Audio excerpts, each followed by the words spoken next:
পৃথিবীর শুরু থেকে মানির ব্যবস্থা ছিল না। স্টোন এজে মানুষ পশু শিকার করত, সিম্পল লাইফ লিড করত। পরবর্তীতে এগ্রিকালচার সিস্টেম বা ফার্মিং সিস্টেম চালু হয়, কিন্তু এখানেও প্রবলেম দেখা যায়। তো এগ্রিকালচার বা ফার্মিং সিস্টেম যখন চালু হয় তখন তারা বিভিন্ন ধরনের উইপন, টুল ইউজ করতো এবং বানাতো। কিন্তু এখন প্রবলেম হচ্ছে, if one person used his whole time to make tools, how he could get foods? তাহলে তো একটা প্রবলেম হয়ে গেল। এজন্য এর পরবর্তীতে সিস্টেমটা যেটা আসে সেটা হচ্ছে বার্টার সিস্টেম। তো বার্টার সিস্টেমটা হচ্ছে যে exchange goods and services without money. তো বার্টার সিস্টেমটা হচ্ছে it was introduced by Mesopotamia tribes, exchange for tea, foods, weapon. তো বার্টার সিস্টেমে প্রবলেম চলে আসে এরপরে। তো কি কি প্রবলেম আছে আমি এখানে টাইপ করছি। প্রথম যে প্রবলেমটা ফেস হয় সেটা হচ্ছে lack of double coincidence. Lack of double coincidence. Okay, তো ল্যাক অফ ডাবল কোইন্সিডেন্সটা হচ্ছে, যেমন আমি চাচ্ছি আপেল, এটার বদলে আমি শাড়ি দেব। আমাকে এমন মানুষকে খুঁজতে হবে যে আপেল দেবে এবং শাড়ি নিবে, মিউচুয়াল ডিমান্ড হতে হবে। এরপরে যে প্রবলেমটা আসে বার্টার সিস্টেমে সেটা হচ্ছে lack of common measure of value. এটা হচ্ছে যে ওই সময় হচ্ছে নো প্রাইস, যেহেতু কমন মেজার হচ্ছে আমরা এখন বলি প্রাইস দ্বারাই হচ্ছে আমরা ভ্যালু দিতে পারবো, বাট তখন তো এরকম ছিল না, সো নো প্রাইস সিস্টেম। এটাও একটা প্রবলেম। এরপরে যে প্রবলেমটা দেখা দেয় বার্টার সিস্টেমে সেটা হচ্ছে lack of divisibility. Lack of divisibility.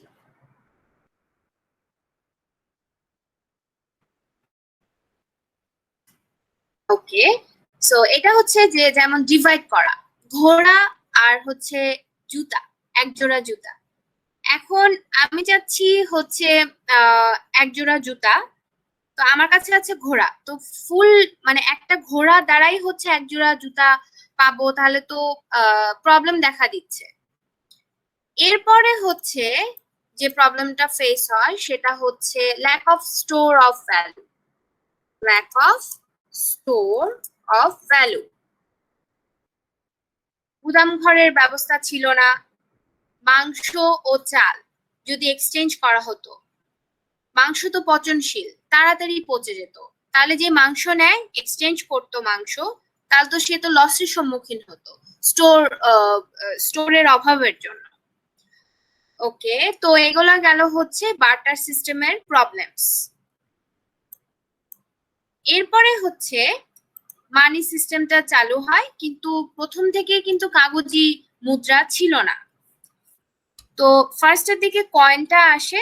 তো মানি, মানি জিনিসটা হচ্ছে যে something which is commonly accepted as a medium of exchange, যেমন বাংলাদেশে টাকা, ইউএসএ তে ডলার, ঠিক আছে।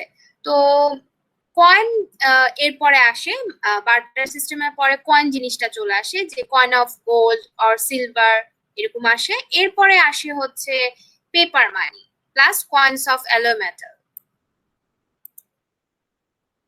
এরপরে হচ্ছে প্লাস্টিক মানি আসে প্লাস ই মানি, ঠিক আছে, ক্রেডিট ডেবিট কার্ড এগুলা চলে আসে। ই মানি হচ্ছে electronic money, transfer service, automated Taylor machine, এগুলা চলে আসে।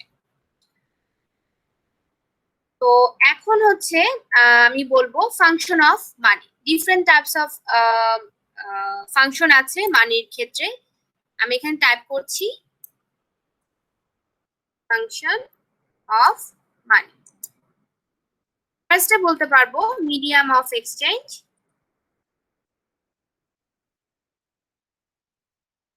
মানি হচ্ছে একটা মিডিয়াম অফ এক্সচেঞ্জ, আর হচ্ছে মানিকে স্টোর করে রাখতে পারবো, that's why store of value এখানে থাকবে। এরপরে হচ্ছে আমি বলতে পারবো যে measure of value. Measure of value, এটা হচ্ছে যেমন টেবিলের প্রাইস কি, টেবিলের ভ্যালু কি, আমি ওটা টেবিলের প্রাইস দ্বারা হচ্ছে বলতে পারবো। চেয়ারের ভ্যালু কি, এটা। তো এরপরে হচ্ছে বলতে পারবো যে স্ট্যান্ডার্ড ফর ডিফার্ড পেমেন্টস, মানে ফিউচার পেমেন্টের ক্ষেত্রে মানিটাকে আমি ইউজ করতে পারবো। স্ট্যান্ডার্ড ফর ডিফার্ড পেমেন্ট, ওকে, এটা মানে হচ্ছে যে ফিউচারে পেমেন্টস এর ব্যাপারটা। তো এগুলা হচ্ছে ফাংশনস অফ মানি, আর এটা হচ্ছে প্রবলেমস অফ বার্টার সিস্টেম। এখন হচ্ছে আমি বলবো যে different types of money or forms of money. তো ফার্স্টে যেটা বলবো সেটা হচ্ছে ফিয়েট মানি। ফিয়েট মানিটা হচ্ছে যে money issued by order or authority of government, যেমন নোটস, কয়েন্স, এগুলা। এরপরে হচ্ছে বলবো ফিডুশিয়ারি মানি। ফিডুশিয়ারি মানিটা হচ্ছে যে এটার মানে হচ্ছে চেক, ব্যাংক নোটস, ড্রাফট, এগুলো হচ্ছে ফিডুশিয়ারি মানির মধ্যে পড়বে। এরপরে হচ্ছে বলবো ফুল বডি মানি। এটার মানে হচ্ছে যে কমোডিটি ভ্যালু, যেমন যে commodity value equals to money value হতে হবে। মানে হচ্ছে কমোডিটি ভ্যালু মানে হচ্ছে, আমি এখানে লিখি কমোডিটি ভ্যালু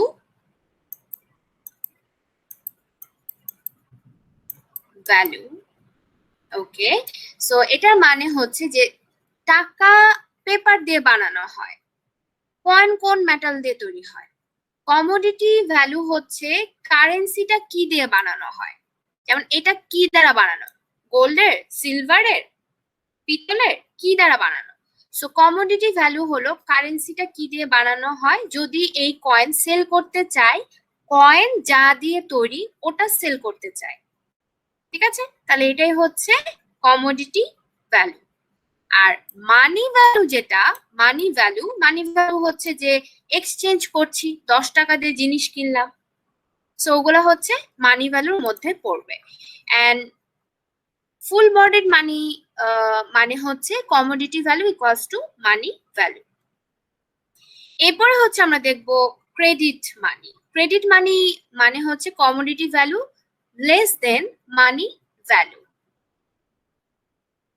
ওকে।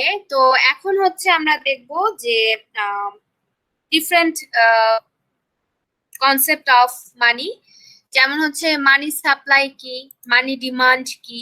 তো মানি ডিমান্ড হচ্ছে যে it refers to the total amount of wealth held by the household and companies. এরপরে হচ্ছে আমরা দেখব যে সাপ্লাই অফ মানি। তো এটা হচ্ছে যে সাপ্লাই অফ মানিটা হচ্ছে stock concept, and it refers to the stock of money which is held by the people of a country at a point of time. And money supply যেটা সেটা হচ্ছে does not include money held by the government and also held by the banking system of a country. So আমরা এখানে importancy দিব হচ্ছে people of a country, held by the people of the country, এটাকে হচ্ছে আমরা importancy দিব, not held by the government, not by the banking system of a country, ঠিক আছে। এরপরে হচ্ছে আমরা আবার যাই মানি সিস্টেমের ক্ষেত্রে, যে মানি জিনিসটা হচ্ছে মিডিয়াম অফ এক্সচেঞ্জ, ওকে। দেন হচ্ছে measure of value, store value, এগুলো হচ্ছে মানির মাধ্যমে হয়ে থাকবে, মানি এভাবে হচ্ছে ফাংশন করে থাকে। এখন আগে হচ্ছে ডিল করা হতো হার্ড কারেন্সি, গোল্ড, সিলভার, এগুলা দ্বারা হচ্ছে বিজনেস ট্রানজাকশন করা হতো, হিউজ ডিল ছিল এই জিনিসগুলা। তো এখন মানি কেন আসে, মানি জিনিসটা মানে এই সিস্টেমটা কেন চালু হয়, because money was demanded for completing business transaction. Obviously যদি ইকোনমিক্সে বুম হয় তাহলে মানির ডিমান্ড বাড়বে, সবাই তখন বেশি বেশি কিনতে চাইবে, এবং ইকোনমিক্সের যদি ডিপ্রেশন হয়ে যায় তাহলে মানির ডিমান্ড ফল করবে, তখন কেউ কিনতে চাইবে না। এরপরে হচ্ছে বলতে পারি যে money demand for holding cash, কতটুকু মানি ডিমান্ড করে এটার নাম লিকুইডিটি প্রেফারেন্স দেয় কিনস। তো money demand is affected by interest rate, আমি এখানে লিখি money demand is affected by interest rate, যেটা হচ্ছে স্মল আই দ্বারা ডিনোট করা হয়। Not only interest rate but also income, savings, liquidity asset কতটুকু রাখতে চাই। There is inverse relationship between interest rate and quantity of money. যদি ব্যাংকের লোনের উপর, আমি এখানে লিখি, ব্যাংক যে লোন দেয় না, এই লোনের উপর যদি ইন্টারেস্ট রেট বেড়ে যায় তাহলে কিন্তু মানুষজন লোন কম নিবে, আর লোনের ইন্টারেস্ট রেট যদি ফল হয় তাহলে লোন বেশি নিবে। ঠিক আছে, সো এটা ডাউনওয়ার্ড স্লোপিং এর মতো হবে। সো এপাশে যদি ইন্টারেস্ট রেট নেই, এপাশে 0, আর এটা হচ্ছে কোয়ান্টিটি অফ মানি নেই, তাহলে হচ্ছে এটা এরকম ডাউনওয়ার্ড স্লোপিং কার্ভটা চলে আসবে। ওকে, এখন আসো আমরা দেখবো যে মোটিভ ফর মানি ডিমান্ড। ফার্স্টটা হচ্ছে ট্রানজাকশন, ট্রানজাকশনের জন্য। তো ট্রানজাকশন মোটিভ মানে হচ্ছে গুডস এন্ড সার্ভিসেস কেনার জন্য মানি দরকার হয়, এটা। 2 নাম্বারটা দেখো প্রিকশনারি মোটিভ। তো আনএক্সপেক্টেড পারচেজ অথবা ইমার্জেন্সি চলে আসলো, আনফোরসিন কন্টিনজেন্সি চলে আসলো, মেডিকেল প্রবলেম চলে আসলো, তখন তো মানি ডিমান্ড হবে। এরপরে হচ্ছে স্পেকুলেটিভ মোটিভ, কোনো জিনিসের যখন দাম ফল করবে তখন ওটার সাথে সাথে মানুষজন কিনে ফেলবে, যেমন গোল্ডের প্রাইস, গোল্ডের প্রাইস যদি কমে যায় তখন মানুষজন সাথে সাথে কিনে নিবে, স্পেকুলেটিভ মোটিভ। এরপরে হচ্ছে পোর্টফোলিও মোটিভ, এটা মানে হচ্ছে trade off between growth and risk.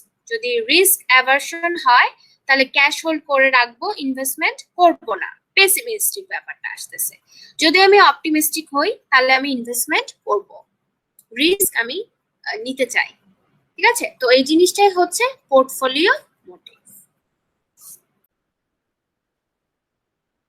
এখন আমি বলবো demand for money classical approach.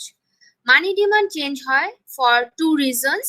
একটা হচ্ছে স্কেল আউটলুক, স্কেল আউটলুকটা হচ্ছে যে ইনকাম এন্ড মানি ডিমান্ডের মধ্যে সম্পর্কটা positive. Income and money demand, MD for money demand, এদের সম্পর্কটা হচ্ছে পজিটিভ। কিভাবে হয়? যদি মানুষের ইনকাম বাড়ে তখন হচ্ছে মানুষজন বেশি বেশি কিনতে চাইবে, কনজাম্পশন এক্সপেন্ডিচার বাড়িয়ে দিবে, সো এগুলাকে কেনার জন্য তো ডিমান্ড ফর মানি ইনক্রিজ করবে, তাই না? তখন স্ট্যান্ডার্ড অফ লিভিং ইনক্রিজ করবে। সো এটাই হচ্ছে স্কেল আউটলুক। এরপরে হচ্ছে আমরা দেখব সাবস্টিটিউশন আউটলুক। সাবস্টিটিউশন আউটলুকটা হচ্ছে যে ক্যাশকে সাবস্টিটিউট করছি অ্যাসেটে বা বন্ডে। যদি বন্ডের উপর যে ইন্টারেস্ট রেটটা আছে সেটা হচ্ছে যদি ফল করে তাহলে বন্ড আনঅ্যাট্রাকটিভ হয়ে যাবে, বন্ড কম বাই করবে, তখন মানুষজন করবে কি, নিজের কাছে টাকা রেখে দিবে। ঠিক আছে, তাহলে নিজের কাছে টাকা রেখে দিচ্ছি তার মানে তাদের মানি ডিমান্ড ইনক্রিজ করছে। আর উল্টা কেস যদি হয় যে ইন্টারেস্ট রেটটা যদি ইনক্রিজ করে বন্ডের, তাহলে কি হবে, তখন সবাই বন্ড কিনবে, তখন হচ্ছে মানি ডিমান্ড ফল করবে, বন্ডে সব টাকা দিয়ে দিবে। তো এই দুইটা রিজনে একসাথে হয়ে নেচার অফ মানি ডিমান্ডটা কেমন হয়। তো এক সাইডে দেখো ভ্যালু পেইড, আরেক সাইডে দেখো ভ্যালু রিসিভড। অ্যাকাউন্টিং সিস্টেমে কি হয়, debit equals to credit. So value of goods and services equals to money paid to them. Okay, আমি যদি এটা আবার টাইপ করি, দিলাম। সো ভ্যালু পেইড হচ্ছে value of goods and services, value of goods and services equals to কাকে pay করব, সেলারকে পে করব, so money paid to them. Okay, equal হতে হবে। এরপরে হচ্ছে আমরা বলতে পারবো value of goods and services মানে হচ্ছে ট্রানজাকশন করা, transaction equals to money paid to them মানে হচ্ছে payment. Okay, so payment, transaction equals to payment হতে হবে। সো পেমেন্টটা বের করব কি করে, তো পেমেন্টটা বের করব হচ্ছে প্রথমে আমরা দেখব transaction into average price which means P into T। কি বললাম, যে পেমেন্টটা আমি বের করব হচ্ছে ট্রানজাকশন, আমি এখানে লিখি transaction into price equals to P into T. T for transaction. ওকে, আর সেকেন্ডটা হচ্ছে ভ্যালু অফ মানি ফ্লোটা কি? Value of money flow, value of money flow এই জিনিসটা কি? এটা হচ্ছে যে আমাদের কাছে যা nominal quantity of money supply আছে, যেটাকে আমরা এম দ্বারা ডিনোট করি, এটাকে আমরা velocity of money V, V for velocity of মানি দ্বারা মাল্টিপ্লাই করে দিব। আচ্ছা, আমি এখানে টাইপ করি হচ্ছে ভেলোসিটি অফ মানি। ওকে, তো এখন কথা হচ্ছে যে ভেলোসিটি অফ মানি মানে কি? মানে হচ্ছে যে একটা টাকা কতবার হাত বদল করছে। আমার কাছে যদি 10 টাকা থাকে, আমি এই 10 টাকা দিয়ে ঝালমুড়িওয়ালাকে বললাম যে 10 টাকা ঝালমুড়ি দিতে, সে 10 টাকাটা নিল এবং সেই ঝালমুড়িওয়ালা এই 10 টাকা হচ্ছে অন্য দোকানে গিয়ে সবজি কিনলো অন্য দোকানদারের কাছ থেকে। তাহলে কতবার হাত বদল হলো? Velocity, this is the velocity of money. এখন এই যে পি ইন্টু টি পেলাম, price into T, and M into V, money supply, and হচ্ছে V for velocity of money. এই P T and M V দিয়ে ফিশার ইকুয়েশন পাওয়া যায়। And V into M into V যদি করি তাহলে total মানি supply পাওয়া যায়। তাহলে যেহেতু P into T and M V দিয়ে ফিশার ইকুয়েশন পাওয়া যায়, তাহলে আমরা ইকুয়েশনটা লিখে ফেলি। ইকুয়েশনটা হচ্ছে M V equals to price into T. So এটা হচ্ছে টি, যেটা সেটা হচ্ছে যে total amount of goods and services exchange for money.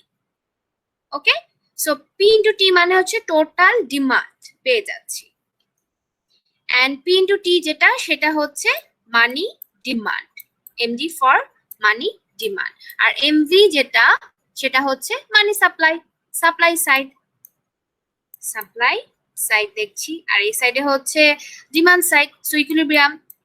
Okay, so PT হচ্ছে money demand which depend on the value of transaction in the economy. Okay, so এই যে এই জিনিসটা যে পাচ্ছি ইকুয়েশনটা, এই যে এটা ইকুয়েশনটা কখন হতে হবে? যখন full employment in economy, full employment income লেভেলে ডিটারমাইন হয়। তো যারা ক্লাসিক্যাল ইকোনমিস্ট ছিল তারা বিলিভ করতো supply creates its own demand. Okay, so Fisher assumption ধরেছে যে money demand is constant proportional to level of transaction, যেটা হচ্ছে প্রাইস ইন্টু টি, এবং এমডি মানে হচ্ছে money demand links with volume of trade. Particular time in economics, এটা ইকোনমিক্সে এটা হয়ে থাকে। তো ট্রানজাকশন যদি বাড়ে তাহলে মানি ডিমান্ড বাড়বে, ট্রানজাকশন যদি কমে তাহলে মানি ডিমান্ড ফল করবে। So people hold money for transaction to buy goods and services, and MV হচ্ছে সাপ্লাই সাইড। তো এখানে ধরা হয়েছে যে এমভি, এম ইন্টু ভি যেটা, ভি যেটা সেটা ফিক্সড ধরা হয়েছে, অ্যাজিউম করা হয়েছে ভি হচ্ছে ফিক্সড। সেন্ট্রাল ব্যাংক স্পেসিফাই করে থাকে ধরো 3 years or 4 years or 5 years এর জন্য, কিন্তু এম যেটা আছে মানি সেটা হচ্ছে চেঞ্জেবল, চেঞ্জ হবে।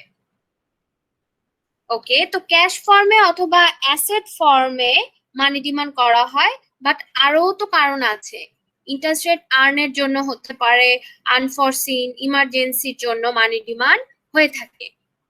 এখানে একটা জিনিস খেয়াল করো, যেটা ভি ভেলোসিটি অফ মানি সেটা কিন্তু ফিক্সড থাকে না ইন রিয়েলিটি। ফিশার বলেছে মানি হচ্ছে transferable, but he didn't clarify that money কোন ফর্মে যেতে পারে। যেমন হচ্ছে এখানে ডিপোজিটের ব্যাপারটা আসতে পারে, টাইম ডিপোজিট, সেভিংস ডিপোজিট, এদেরকে কিন্তু ইমিডিয়েট দরকার হলে তুলতে পারবো না, এদের ট্রান্সফার করা হবে ক্যাশে, দেন ইউজ করা যাবে। তাহলে তো এখানে একটা প্রবলেম দেখা দেয়, তাই না?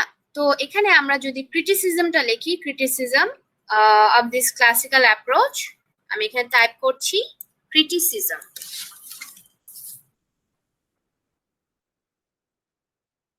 Criticism সেটা হচ্ছে যে এখানে টাইম ডিপোজিটের কথাটা বলে নাই, টাইম ডিপোজিট দেন সেভিংস এর কথাটাও এখানে আসেনি।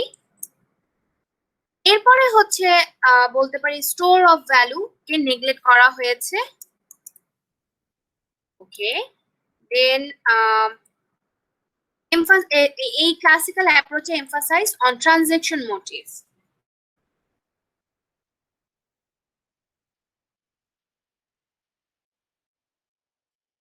মোটিভ এন্ড এখানে আরেকটা জিনিস নেগলেক্ট করা হচ্ছে, সেটা হচ্ছে অ্যাসেট ফাংশন অফ মানি, এটাকে নেগলেক্ট করা হয়েছে। So this is the end of this lecture. Thank you.